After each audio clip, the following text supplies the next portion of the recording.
All right, can you hear me? If you let me know in the chat, it's quite helpful.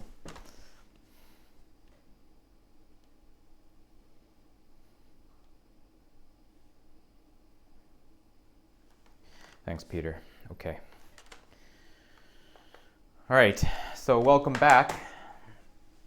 I can't remember what number lecture we're up to. I think around 8. Okay, last time we covered the topic of the Airy equation.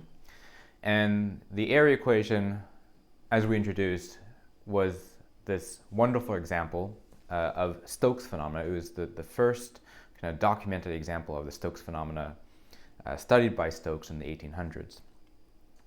And the situation of the Airy equation was that we had exponential decay on the right of a function followed by oscillations on the left of the function. We were using an x, I think.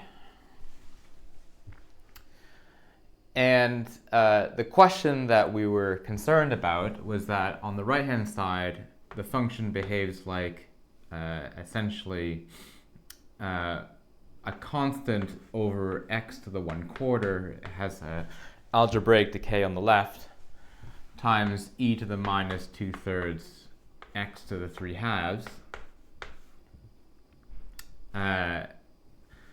But on the left-hand side, it had its pair. So you had y twiddles.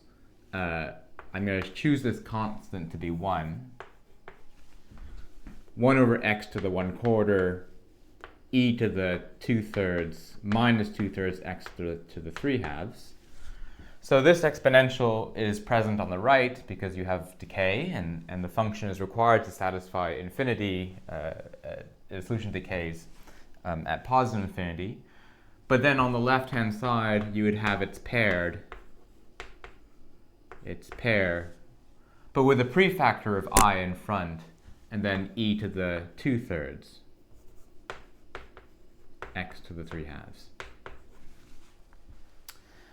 And then Stokes had wondered, why is it the case that if I were to think of this in the imaginary plane, so this is the imaginary part of x, and I simply move from the right here to the left, that I switch on the paired exponential somewhere in the complex plane.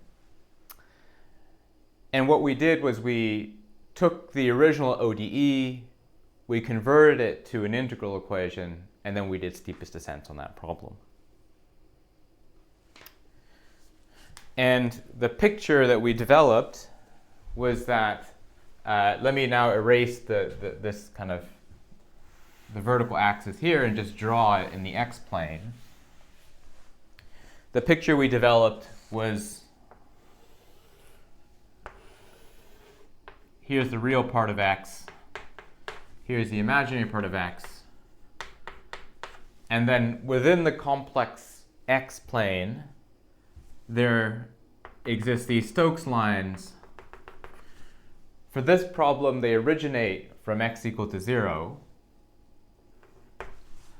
and they occur at 2/3 pi, or 2 pi over 3, and then for theta, and then minus 2 pi over 3 on the bottom here. And so if you were to begin with your solution on the right-hand side here, the exponentially decaying one, and you rotate around, by the time you get to the first Stokes line, you switch on your exponential, and then I drew it in this way, where the distance, if I plot the line with a larger with a larger distance from the origin, I mean that is exponentially dominant. So the switch on always happens when your dominant exponential, the e to the 2/3 or minus 2/3 x to 3/2, reaches peak exponential dominance compared to the exponential that's being switched on. And then at this line here on the negative real axis, they become the same size, in fact.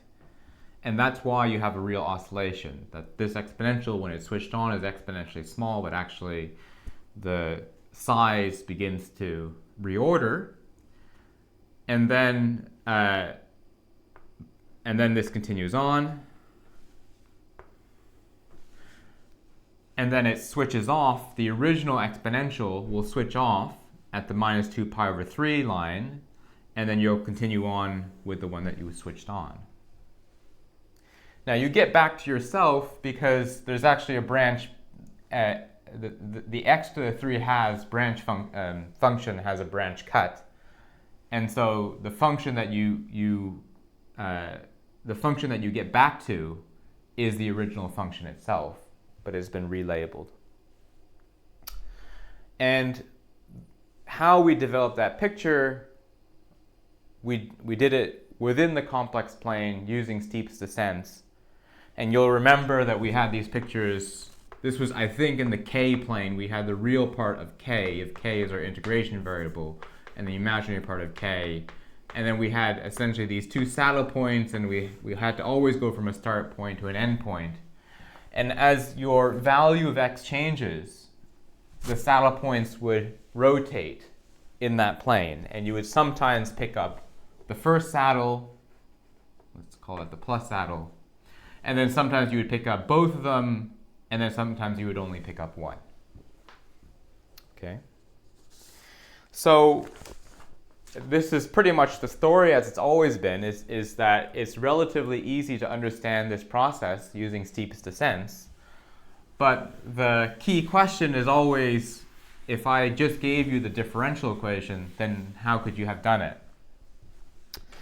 And we presented the methodology firstly for the exponential integral, how to do it there, and then we did it again for the complementary error function. I've only presented you in bits and pieces. And then now today I'm going to do the Airy equation, and then hopefully we'll wrap up the big picture, the big methodology, because this is the methodology that's going to be used for all other sorts of problems as well. And it's the same recipe that we've been using all this time. Okay, so let me start off by writing the Airy equation in the right scaling. Okay, and the original Airy equation is f double prime is equal to x times f. But I'm going to rescale it as we do in the notes so that we get a singularly perturbed parameter. So instead of looking at the limit where x is large, we're just going to, under a suitable rescaling, we're going to rescale it so I have epsilon squared times y double prime. And I'm going to be using x's here. I might have been using z's before instead of x's, but this is going to be the problem that we're going to stick with today. Okay, and then there'll be suitable decay conditions at infinity. So y should tend to 0 as x tends to infinity, and there's an appropriate normalization.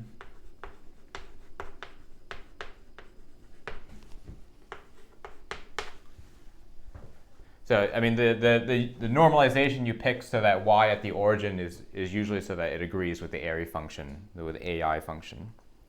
But it's not too important what it is right now. Okay, so the first thing we're going to do is we'd like to do an asymptotic analysis of this problem as epsilon goes to 0, as always.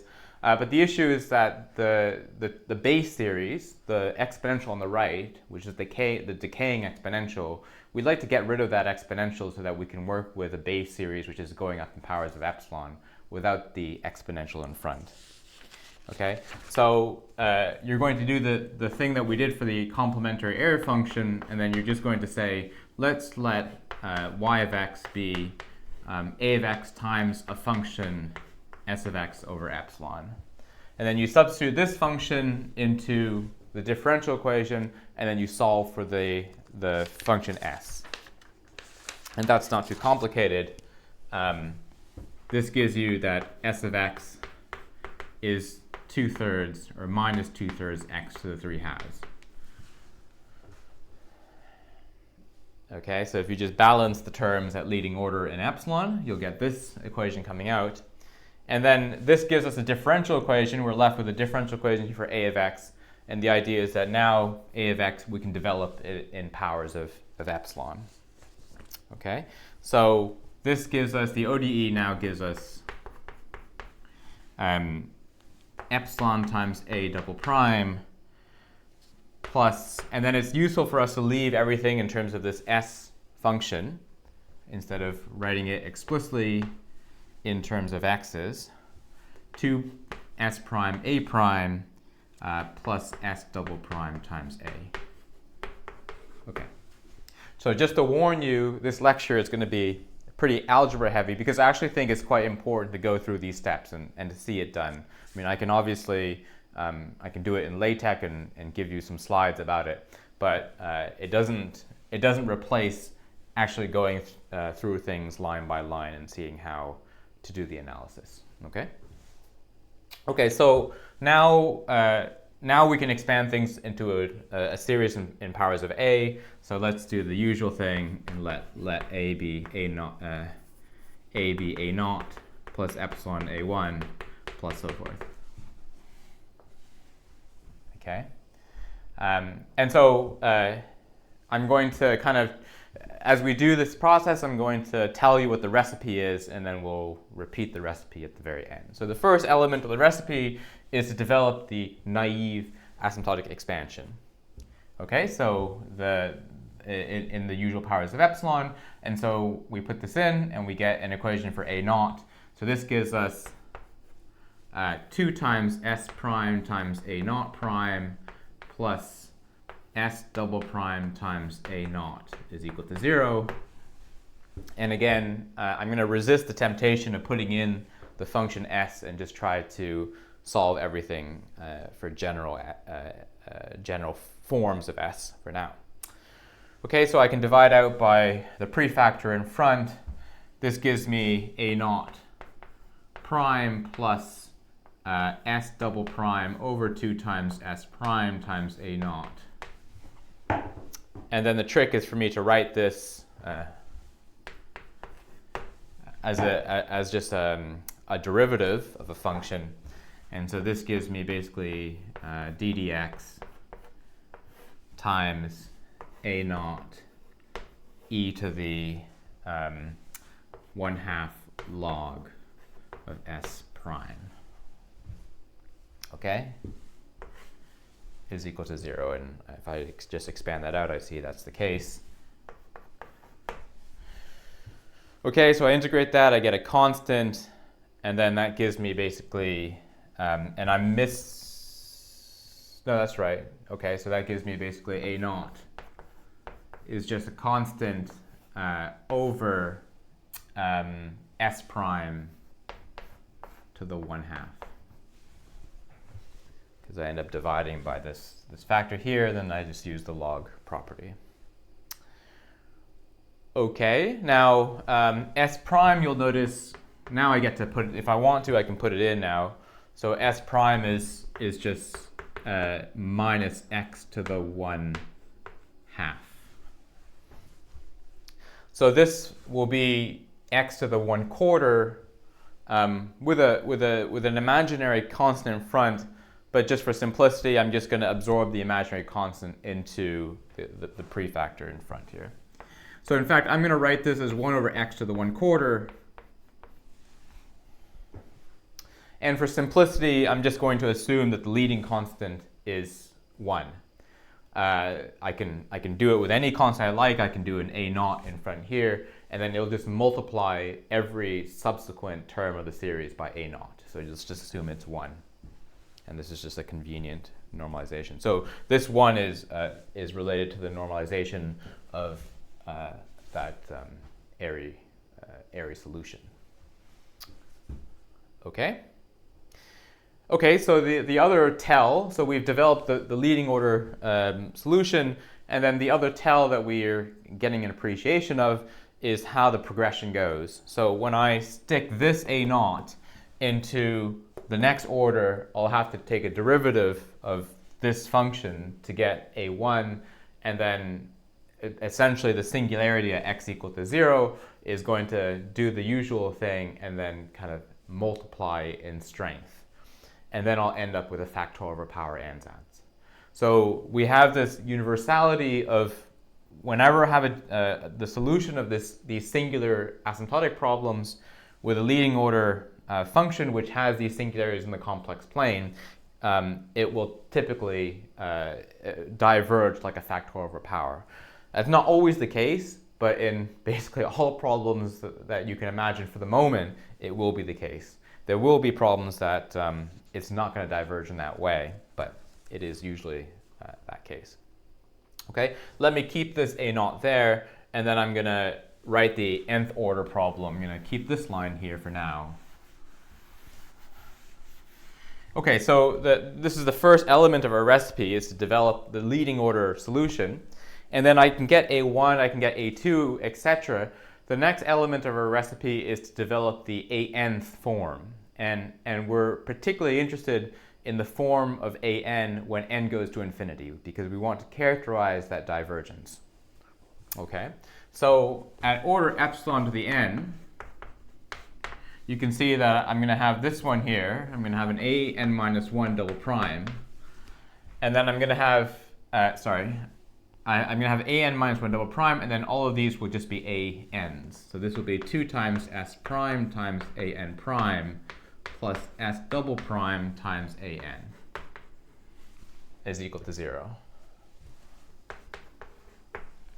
Okay? And so this is going to work as long as n is basically greater than or equal to 1. Okay? And so we see this pattern that to get a1, or to get some function of a1 here, I had to take the previous solution and then differentiate it twice. So this becomes x to the 5 quarters after one derivative, and then 9 quarters, I guess, after 2 derivatives. Okay? Now, for this problem, so the other thing that you'll note is that this equation is a linear equation, right? And because it's a linear equation, it's very simple to write down the order epsilon to the nth term, as you can see from that. If this is a nonlinear equation, so if you had terms like a cubed, or a squared, or a prime cubed, or a prime squared, etc., or sine a, etc., then it gets much more complicated, because this order epsilon to the nth equation is now something that you have to expand out. But the principles are going to be largely the same for linear and nonlinear problems, and we will do examples where it's nonlinear. So you have to keep that in mind, that you're looking at a particularly simple example. The other thing about linear problems is that you have a chance, though it's not always the case, but if it's a linear problem, you have a chance of guessing the exact development of each subsequent term of the sequence, right? So I could put a1 into here and then try to solve it, and a2 and a3 and so forth, and try to inductively get up to an, right? I have a chance of doing that, again, because it's linear, though there are lots of linear problems where you can't guess what the progression is. Okay? But we want to, the second element of our recipe, so this was the first element of our recipe, is to get a naught. The second element of our recipe is to basically estimate an as n goes to infinity. We want to figure out what the form of that divergence is, because we're anticipating that to get the equation for the remainder, we always need an to get Rn. So if we could just figure out what the form of an is, that will tell us what Rn is, and at that point, that's our exponential. Okay? Now, as I said, you can actually do it exactly for the case of the Airy equation, but we're not going to do that. We're going to give you a method where you can do it for a wider range of problems. Okay? And the idea is that because we know that it's going to likely diverge as a factorial over power, we can just substitute a form of an into it and then try to solve things component by component. So let's try to substitute an twiddles, and then I need a function, I need a prefactor function of x. I'm going to guess that it's a gamma function, or a factorial function if you like, and then I have a function on the bottom here. So, and you'll notice that these quantities have come up before. I tried to introduce them early on for the exponential integral and the complementary error function. Though again, for those ones, we could detect what the divergence had to be like almost just by inspection, because they were a lot simpler than the Airy equation. The gamma here is constant, okay, but for certain very complicated problems, gamma might be a function of x. Okay, it's not obvious that you should use gamma to be constant, but for all the problems that we'll look at, gamma will be a constant. This function chi, which has come up a lot even now, is going to be the crucial function that all the analysis will depend on, and we're going to call that the singulant function. Okay? Because this is the function that you can think of this function as driving the divergence. When that function is 0, this function should be 0 when x is equal to 0 for this problem, because we know that x equal to 0 is driving that divergence. And then this function here is q of x is just like a prefactor. Okay? So we substitute this function, and remember that this is we're only imagining this to be true as n goes to infinity. For any finite n, the form of an might be super complicated, but we want to figure out what is the form of an as it goes to infinity, as it diverges. Okay. And then there are lots of different variations of this ansatz. For the most part, this ansatz will be used largely for all the problems that we're going to be studying for the rest of the lectures for this course. And in fact, for 90% of the problems that you're going to deal with, this is the right form to use. This might be a 2n or a 3n, but there are specific problems where this form needs to be modified. Okay. All right. So we now take a couple derivatives. So again, I'm going to try to do this kind of bit by bit and not take too many shortcuts, so that you can get a feel for this analysis. I remember when I was first doing the derivatives of this function a long time ago, I found it to be quite complicated. It's not complicated if you just see what the pattern is, so I'm going to explain to you what the pattern is. So I first have to differentiate, I'm going to first differentiate the function at the bottom here, and so I have an n plus gamma that comes up, and so this would be minus n plus gamma times the gamma function times q over chi to the n plus gamma plus 1, and then I have to multiply that by the derivative, so I have a chi prime. And then I'll just have a derivative from the product rule with the q, so this will become a q prime times gamma function of n plus gamma over chi to the n plus gamma. Okay, now then I can then use the fact that the gamma function here has that property where n plus gamma times gamma function of n plus gamma is actually gamma function of n plus gamma plus 1. So that allows me to just make a substitution or make a simplification for these two elements here, and it essentially becomes minus gamma function of n plus gamma plus 1 times q times chi prime over chi to the n plus gamma plus 1. Okay? We also need the second derivative, and the second derivative is done in essentially the same way. I have an n double prime. I'm first going to have the derivative of this denominator come up, so that will become a chi prime squared, because I'll have two of those. It will be a gamma function of n plus gamma plus 2 once I've made the simplification using the property of the gamma function, times a q over chi to the n plus gamma plus 2. I then have, this becomes a minus 2 times q prime times chi prime, so I can take a derivative of the q here, but then I have another one where I took the derivative of the denominator here, so that I end up 2 of them, like a quadratic expansion rule. And then this becomes gamma function of n plus gamma plus 1 over chi to the n plus gamma plus 1. And then I have a double derivative of the chi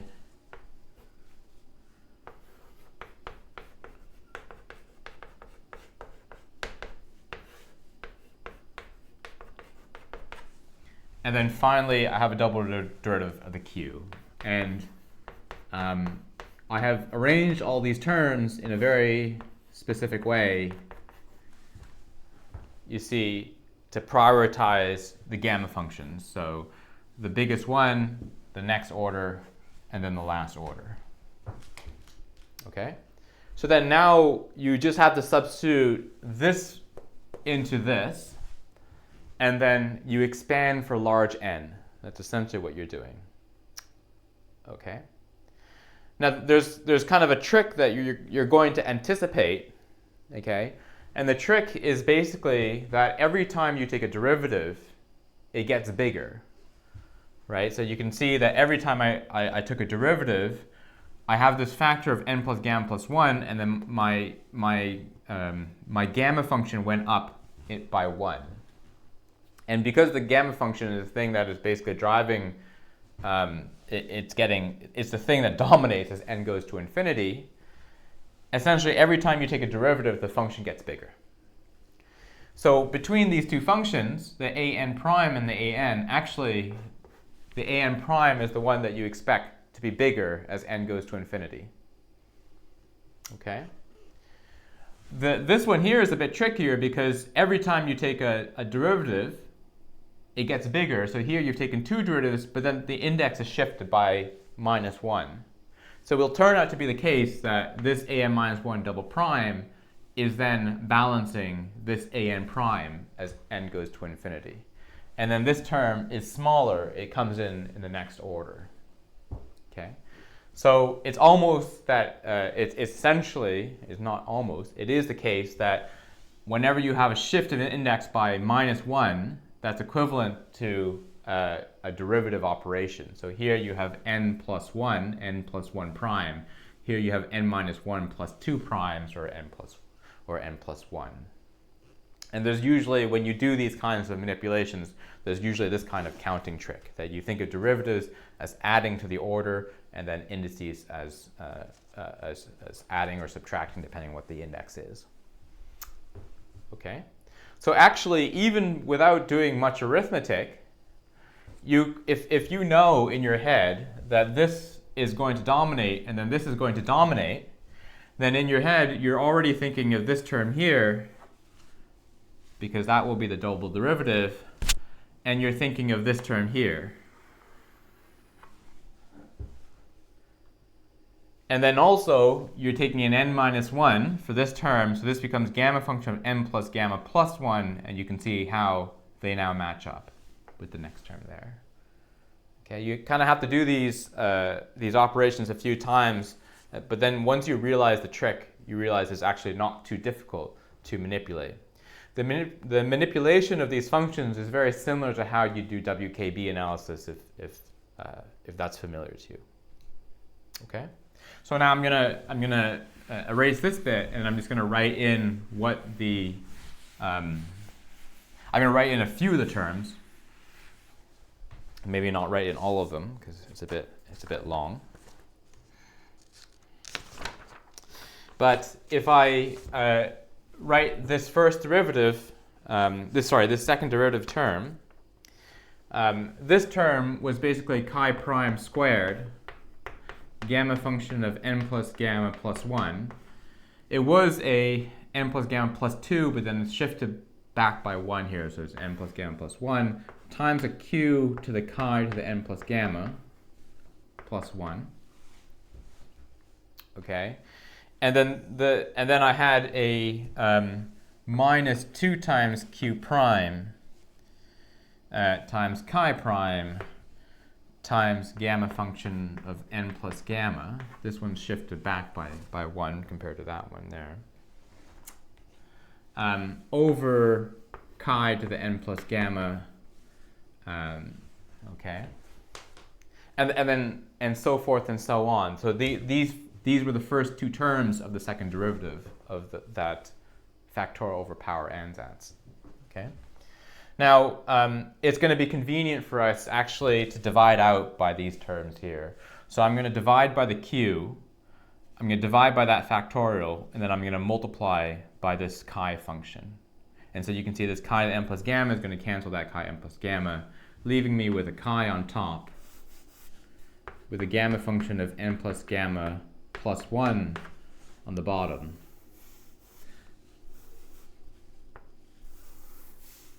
And then I'm leaving me with q on the bottom. So you can kind of see, hopefully you can kind of see what's about to happen.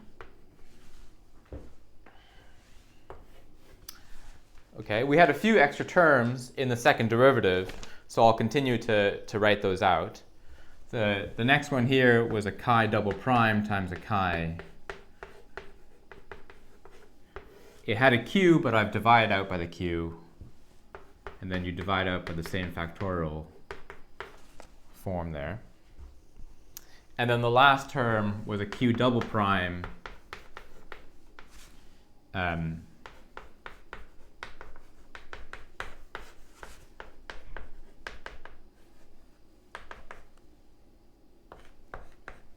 chi squared. Okay, and sorry, there should be a plus 1. Okay. I hope that still appears on screen, which it does. Okay.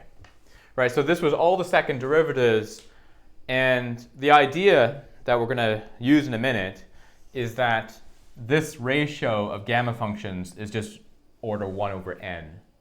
So this is order 1 over n, this is order 1 over n, and this is order 1 over n squared, because they differ by a larger gap of indices. And so actually, in the limit that n goes to infinity, this is the only term you need, as we said. And then the next order term is this one here, and then and so forth.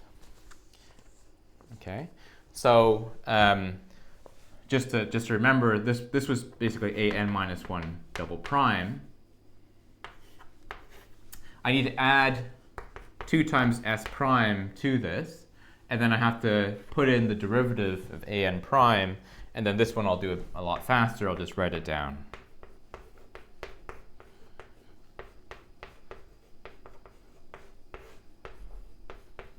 Like a lot of things in asymptotics, once you get used to these manipulations, it is a bit therapeutic to do them. If you're not used to them, then it's a bit painful to do. And then finally, I have an s double prime times an an. That one's easy. That one's just basically a gamma function of n plus gamma. And then I've divided by n plus gamma plus 1. And then I have a chi squared on the top here. Sorry, I have a chi on the top. Okay. And then that's equal to 0. Okay, and remember that we're looking at the limit as n goes to infinity. That's an important restriction.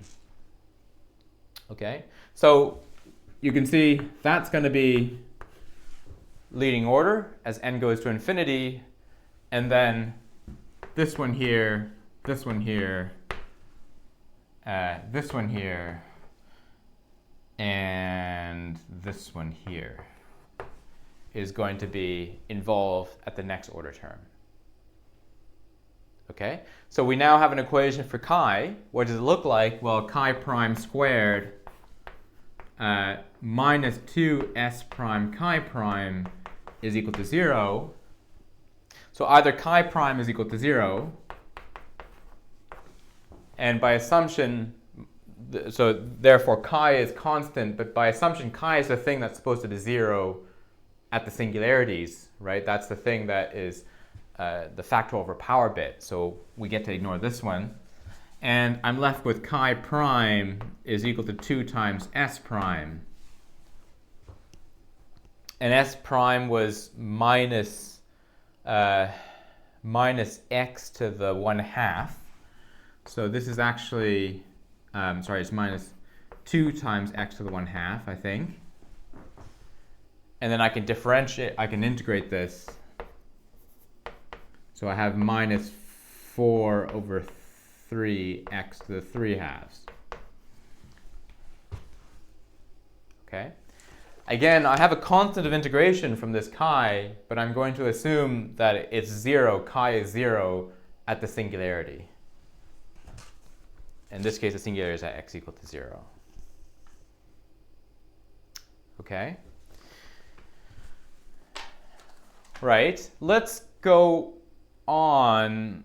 Sure. I mean, again, I can skip over this detail, but let's just do the painful thing and go on to the next order as well and keep it there. Okay? So we've got our chi. So you're essentially, the chi is the most important bit. You've kind of done that bit. So that's minus 4/3 x to the 3/2. Let's go and get an equation for the big Q here. Okay? So again, we're going to go and expand these ratio of gamma functions, and that just gets me 1/n. If I just put that into, either use Stirling's approximation or put it into Mathematica, and then you'll see this is 1/n, there's 1/n, there's a 1/n squared, so you get to ignore it. Okay, so let's, and then this one has been satisfied with that one there. And so let's just remove the ratio of gamma functions, assuming that we're just looking at terms which are of order 1/n. This one goes away because it's not relevant at this order. That one becomes a 1/n, that one becomes a 1/n. Okay, and let me just make sure here.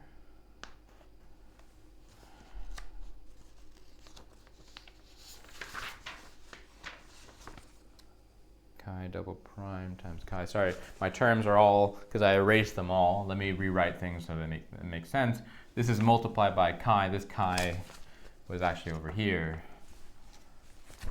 And then this is the minus chi double prime times a chi. And then I'll rewrite the stuff on the bottom on top so that it makes a bit more sense. So this is a plus 2s prime times a q prime over q times a chi. And then the last term there was, I think, a plus s double prime times a chi, and that's equal to 0. Okay, so there's our equation at the next order.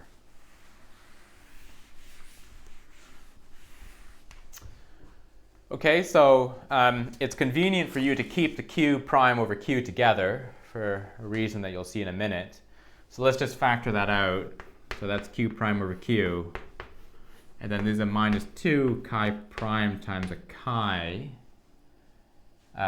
plus 2 times s prime times chi. And then I'll move the other stuff to the left-hand side, right? So this, I think, a chi prime double prime times chi minus s double prime times chi. Okay, and then now let's just use the fact that we know the exact relationship between chi and s. So I know that chi prime was 2 times s prime. So in fact, this right-hand side is chi double prime times chi minus chi prime over 2 times chi. Chi double prime over 2 times chi. So that gives me just 1/2 of chi double prime times chi. So this right-hand side is just 1/2 of chi double prime times chi. This one here, again, is minus 2 times chi prime chi, and then we said this was plus chi prime chi, because 2s prime is just chi prime. And so that gets me a minus chi prime chi from this factor underneath the curly braces. This is minus chi prime times chi. So actually, this very apparently complicated expression for q is actually a lot simpler. If I have q prime over q is 1/2 of chi double prime over chi with a negative in front. And so I can just integrate that. Sorry, I have a chi prime here. I can just integrate that. That gives me log q is minus 1/2 log of chi prime plus a constant. And therefore q is equal to a constant. I'm going to let this constant be this symbol lambda. And then this is chi prime to the 1/4, to the 1/2 on the bottom.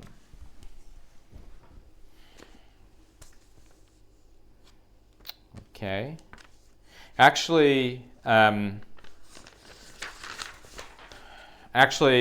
again, just for convenience, so this chi prime to the 1/2 is equivalent to x to the 1/4 with some imaginary numbers in front of it, but I'm just going to let this be x to the 1/4 and absorb all the imaginary numbers into the function, the value of lambda here, so that it's just a lot simpler to write. Okay? So at this point, we've gotten the chi and we've gotten the q. There's a few extra components we need for the late order terms. So let me just summarize where we are now. So this was kind of step 2 in the recipe, which was to estimate this divergence. And so now we have an twiddles.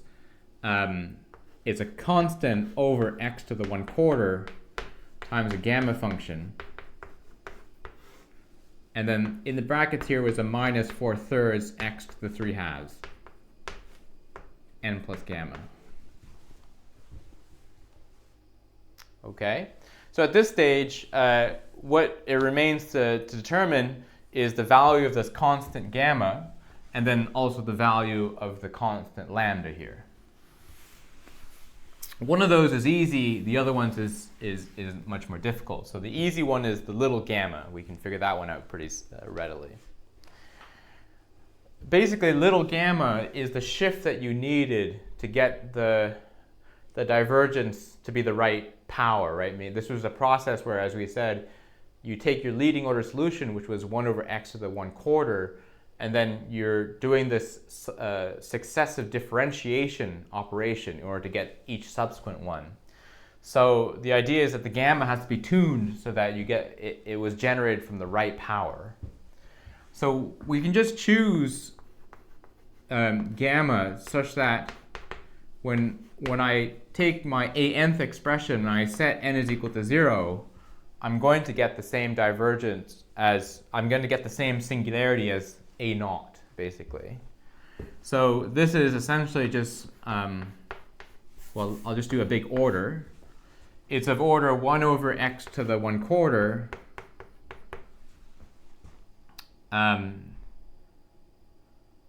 It's actually time, it's epsilon to the n, but with n is equal to 0.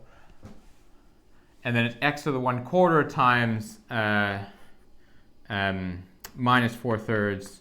Because I'm just doing order, I'll just ignore all the prefactors in front. This is x to the 3/2 times n plus gamma.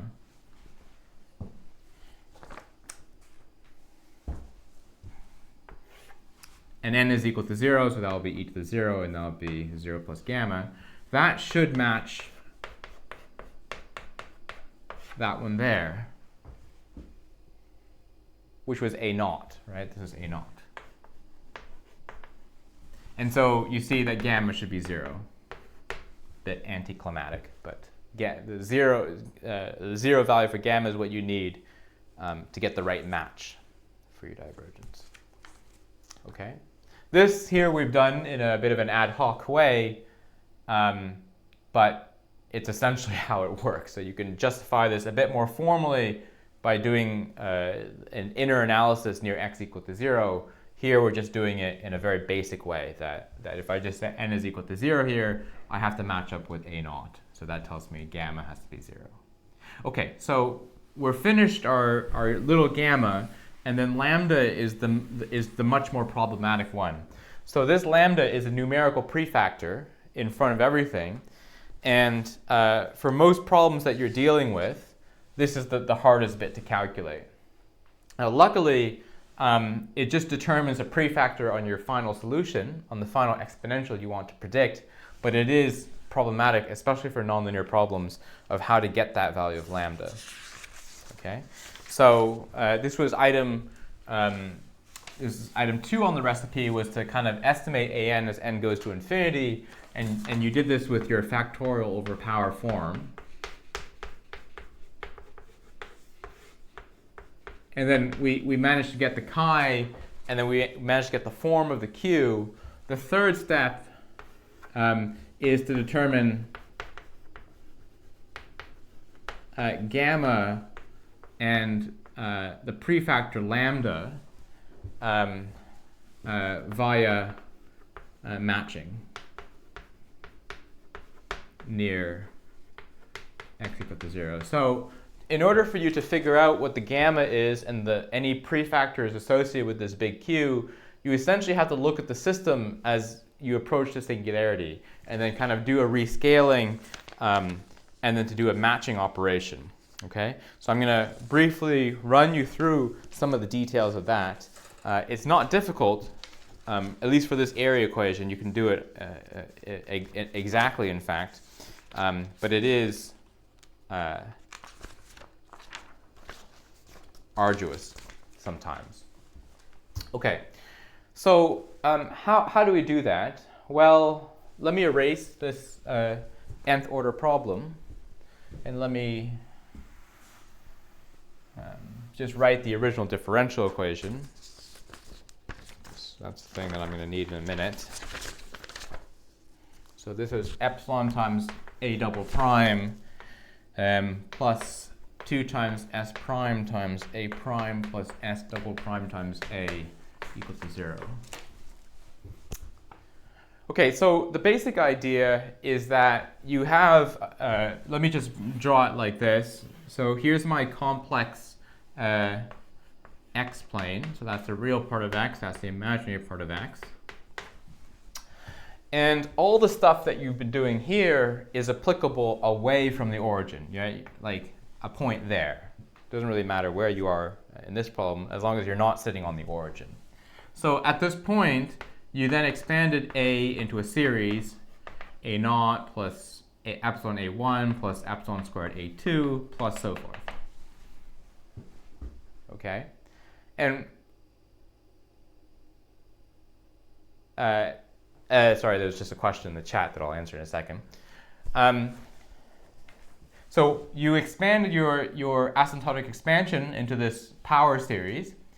And essentially what you're saying is that at any point x, any fixed value x here, this function is this is an asymptotic expansion, but it's divergent, right? It doesn't matter where I fix x here. If it's some finite value of x, if I go n all the way to infinity, this thing will eventually diverge. And that leads to this estimate for the divergence. Okay? This series has a pretty well-behaved ordering, right? Because it's asymptotic. Every subsequent term is smaller than the previous term in the limit that epsilon goes to 0. Okay? This ordering property fails when x goes to 0. So if I were to take this value of x and I start to approach the origin, then this series will become disordered. In particular, this next term, epsilon times a1, will start to be the same order as the first term, and then the third one will become the first order as the first one, etc. Right? So this is essentially the concept of a boundary layer, that near x equal to 0, we have a boundary layer. And that's why early on in the course we did a little review chapter on boundary layer theory. Okay? So the idea, when we chose this value of gamma, actually we were doing this in a very rough way. We were essentially taking this a-nth term, taking it to the limit of x equal to 0, and then figuring out what the gamma has to be so that it matches a0. Is kind of what we were doing. But actually, to get this q, and so remember q here we had was lambda over x to the 1/4. Our trick is that basically we're going to take x to the origin, okay, apply some kind of inner problem analysis near the origin. So we had to rescale near the origin, and then some kind of matching will allow us to determine this lambda. Okay? Right, so how do I figure out what the rescaling has to be? Well, let's look at a0. Well, a0 was x to the 1/4. Okay? And epsilon times an was actually, epsilon to the n times an was actually it according to our divergent prediction, is something like lambda, this is x to the 1/4. This is a gamma function of n plus gamma. This is a minus 4/3 x to the 3/2 all to the power of n. Okay. And we basically want to take the rescaling so that this thing here becomes the same order as that thing there. We want to choose our coordinate rescaling so that this term is the same as that term. And I can essentially just cancel the x to the 1/4, and so that tells me that I need epsilon to the n to be the same order as x to the 3/2 to the n.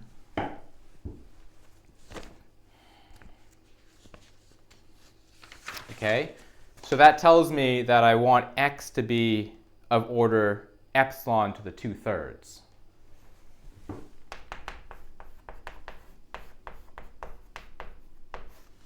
Within the boundary layer. So that's telling you the right size that you want to do here. This is order epsilon to the 2/3.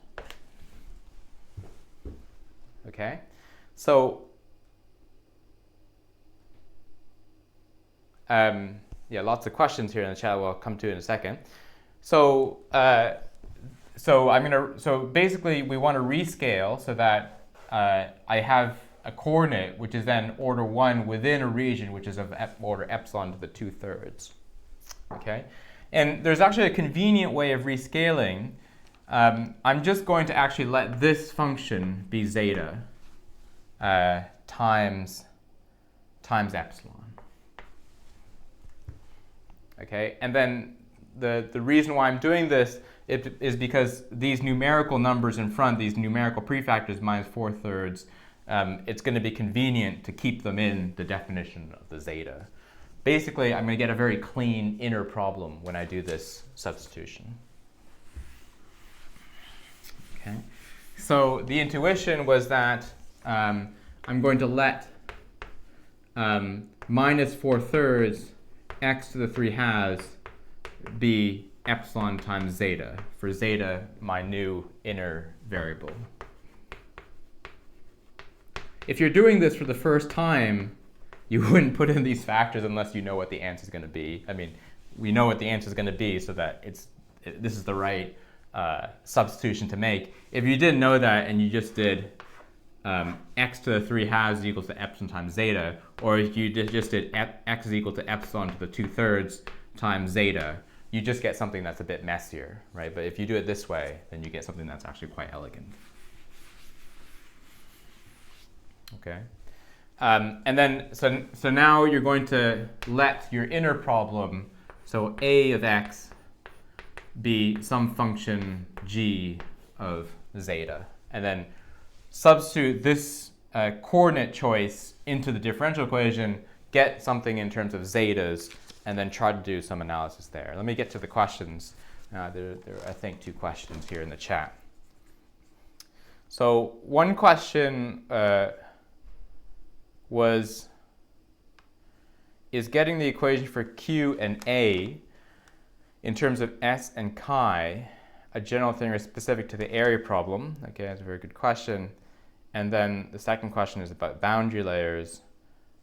For the boundary layer remark, is it still a problem if we do not have turning points, i.e. if we have phi double prime plus c if I with no x such that c if x star is equal to 0?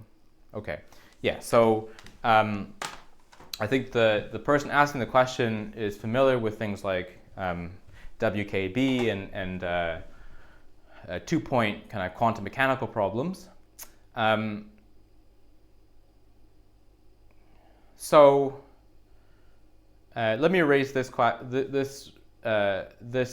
here. We're going to do the inner analysis in a second, but let me try to I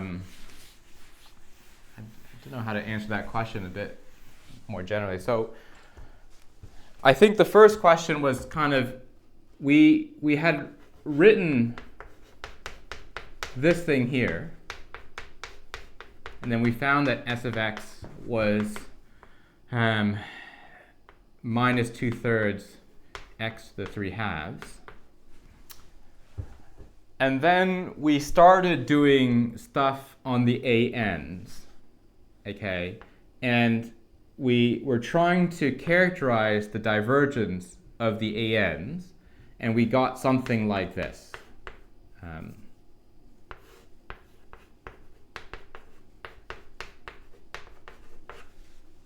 And then we tried to get the Q and the chi. And the chi you found looks actually really similar to the S. It was minus 4/3 or positive 4/3 x to the 3/2. Okay, I think it's negative. Is it negative or positive? Minus 2/3. I think it's positive.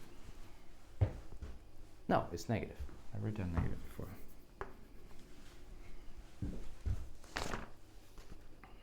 Let me just make sure I'm not. Okay, it's negative. Yeah, okay, it's negative. Okay, sorry, I'm getting confused. All right, so basically, the reason why I do that is I like to develop an expansion in regular powers of A. Okay, so I'd like to. This will be a series expansion in powers of epsilon. Sorry, not regular powers of A. I like to develop the series expansion in a power series expression of epsilon here without the exponential intact. Okay. If you wait a little bit, you'll see that the switching that occurs is of the form q times e to the minus chi over epsilon. Okay, if you anticipate the next result. So the exponential asymptotics are going to tell you that this thing is switched on, and then you take this thing here, and then you multiply it by the e to the s over epsilon, and that gives you the other WKB term that you had from the Airy equation. So you'll notice that if I have e to the minus 4/3 x to the 3/2 with the minus in front of that over epsilon, and I multiply that by e to the minus 2/3 x to the 3/2, I'm going to get e to the 2/3 x to the 3/2, which is actually the other exponential you wanted. Okay, so I think the question was a little bit unclear, but I think the question, the person asking it was asking about the relationship between A and Q and S and chi, and the answer is yes, they're all related. You can look through the details to figure out how they're related, but the basic principle of what my method is doing is I like to expand A into a regular power series expansion in epsilon, so I've removed this exponential. Okay. Now, the other question was about the notion of a turning point. Okay.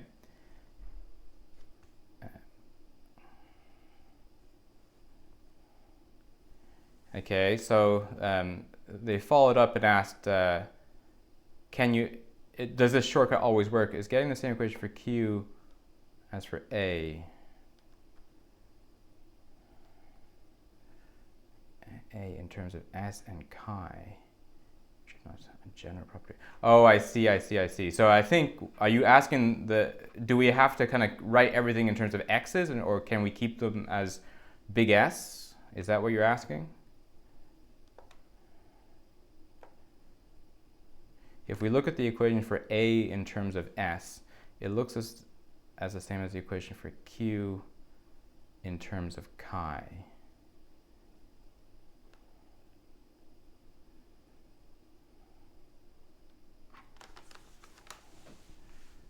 If we can generally take a shortcut or not. If we look at the equation for A in terms of S, it looks as the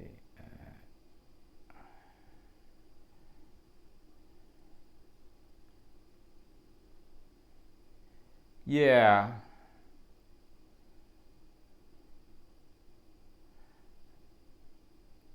Yeah, I mean, sorry, the basic answer is yes. There is this connection between Q and chi and A and S.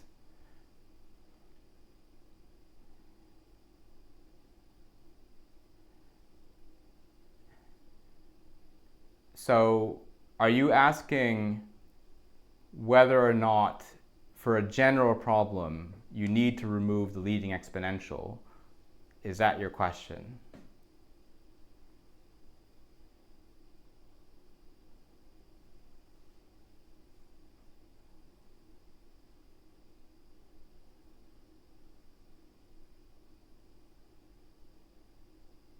Mm-hmm.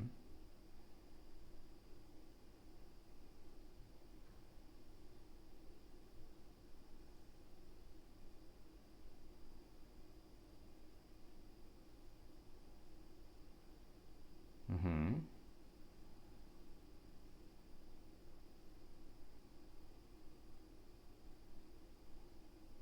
Or are you asking, will the prefactor function always be a nice function of the singulant function? Will the q's always be a nice function of s's?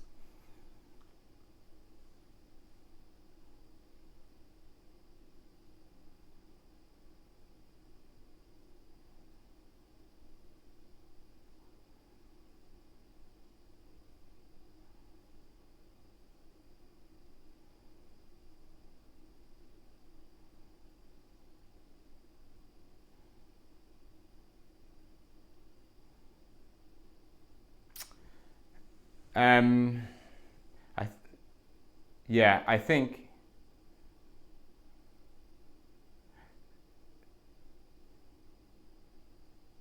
so. I mean, I'll also, so for others who want to disappear, you can disappear, and then we'll do the inner analysis in a minute. But let me just get to the bottom of this question here. So let's just for the purpose of the discussion, let's stop talking about S and stop talking about let's stop talking about S's, and let's stop talking about the original scaling of the problem, right? So just for the purpose of the discussion, I want to talk about this differential equation here. Okay, and S will be just, let's substitute the value of S in, so 2/3 x to the 3/2. It's actually a minus 2/3 x to the 3/2. Okay, so are you happy for us to begin from this point and not talk about any problem prior to this point? Or do you really want to talk about the problem prior to this point?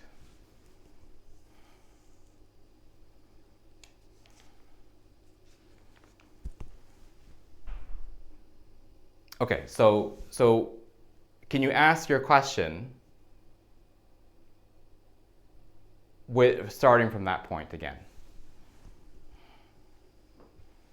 And at this and not refer to s's, right? Okay, we've put in our function of x's, so let's not refer to s's anymore. Let's only refer to q's and a's.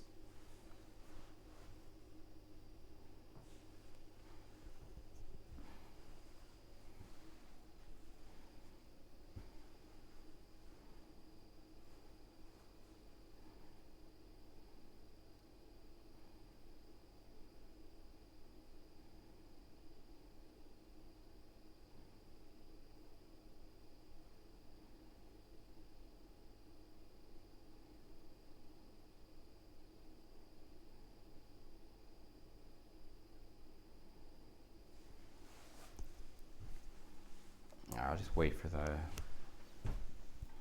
person to type out the question.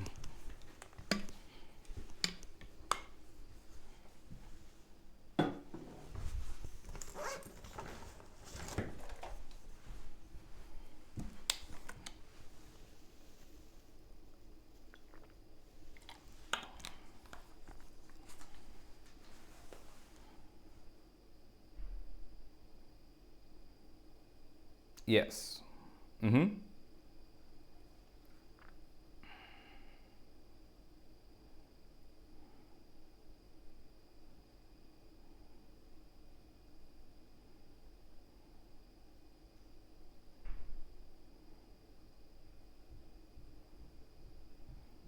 I think I understand your question, but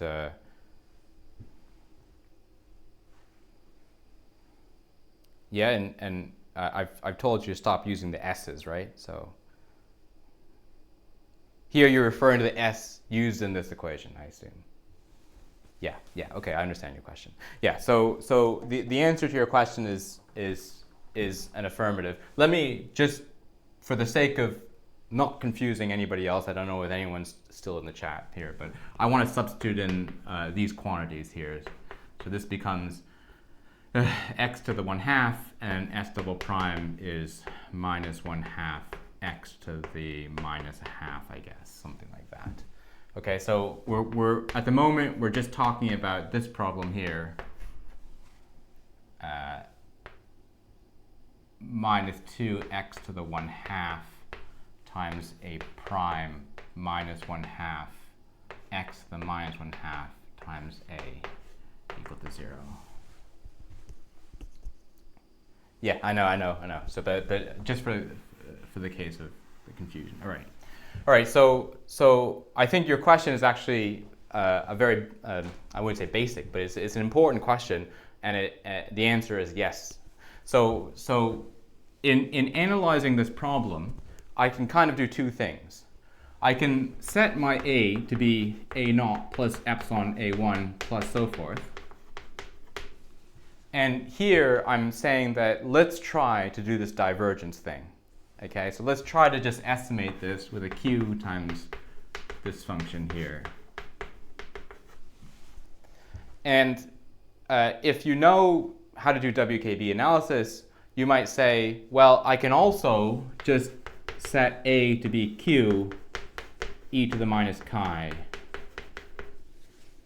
like this. And I can just put this into this equation and then kind of pick the right terms and see if I get an equation for chi and for q. And it's quite confusing to do that. Okay, so I'm just going to put some tildes in front.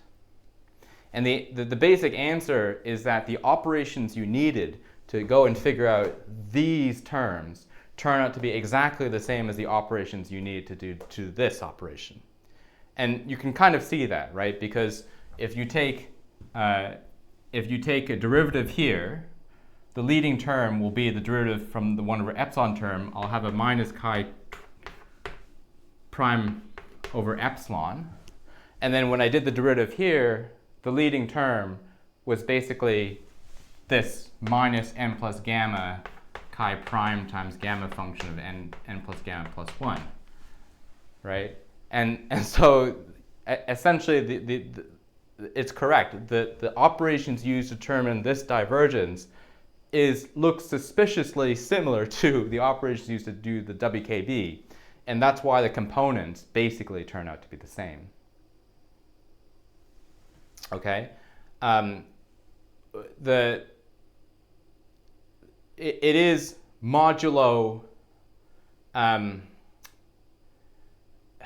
It's modulo one thing that I'll point out here, but it seems largely irrelevant.